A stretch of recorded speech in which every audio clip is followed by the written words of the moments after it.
Katie. I work at the Council as a Climate Action and Sustainability Advisor. I've been working in the sustainability field for roughly nearly 5 years now. I knew I wanted to help out in some shape or form for a while. I didn't know exactly what way to do it, and I think you can do it working the climate space across many different fields. It doesn't have to be in the sustainability, environmental science field. Every job should be a climate job. If you look at the big picture, we are failing and we're heading for a trajectory, mass crop failures and migration. We're heading for the worst trajectory at the moment, or one of the worst trajectories.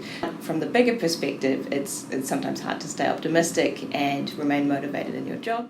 When drought happens, the ground dries up, and then when it suddenly rains and it gets more erratic, then that water does not get absorbed into the water table.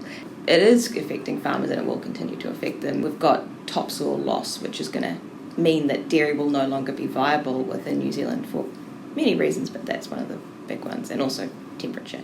Long term, I think the biggest risk from climate change is supply chain vulnerability. We export most of this food. If we had, policy interventions to actually cap emissions, as the emissions trading scheme is supposedly meant to do, but if we were more ambitious about our policy tools, we could solve the problem in a few years. I'm very optimistic because actually we have all the technology that we need. The technologies that we just need to invest a lot more in are solar, wind and hydro.